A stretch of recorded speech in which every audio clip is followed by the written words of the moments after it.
80 शब्द प्रति minute. Dictation start करते हैं 5 सेकेंड बाद।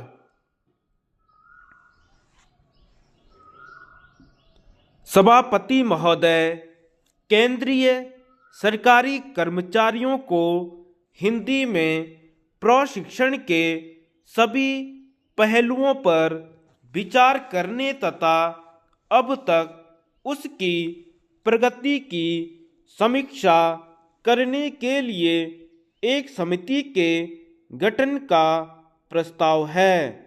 समिति इस योजना के उद्देश्यों की पूर्ति और उसकी सफलता तथा भविष्य में इसमें सुधार लाने के बारे में सुझाव देगी। अगले 2 वर्षों में शिक्षकों को प्रशिक्षित करने की भी एक योजना तैयार की गई है। गृह मंत्रालय ने हिंदी का प्रयोग बढ़ाने के लिए एक कार्यक्रम तैयार किया है।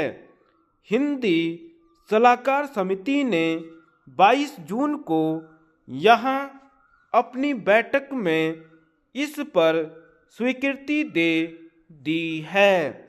मंत्रालय ने खुद ही अनेक पुराने फैसलों के कार्यान्वयन में धीमी प्रगति पर चिंता व्यक्त की है।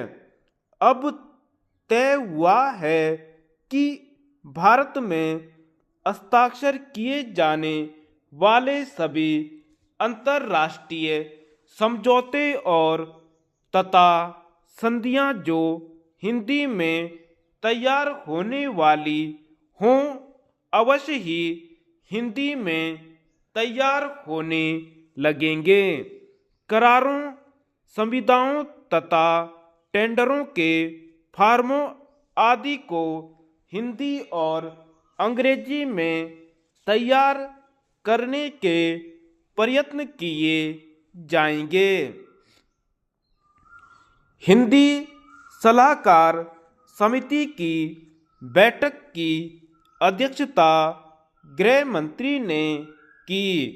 बैठक में गृह मंत्रालय के राज्य मंत्री ने भी भाग लिया। हिंदी भाषी क्षेत्रों में स्थित कार्यालयों में पारस्परिक पत्र व्यवहार के लिए हिंदी का उपयोग बढ़ाया जाएगा। पहले वर्ष में हिंदी में न्यूनतम पत्र व्यवहार 30% तथा अगले वर्ष में उसे बढ़ाकर 50% करने का फैसला किया गया है। जनता को हिंदी भाषी क्षेत्रों में भेजे जाने वाले सभी पत्र हिंदी में भेजे जाएं। फाइलों पर टिप्पणी भी हिंदी में चढ़ाने पर जोर दिया गया है। प्रेस विज्ञप्ति आदि का हिंदी में भी पर्याप्त मात्रा में प्रकाशन न होने के कारण इस काम में तेजी से प्रगति करने पर जोर दिया गया है।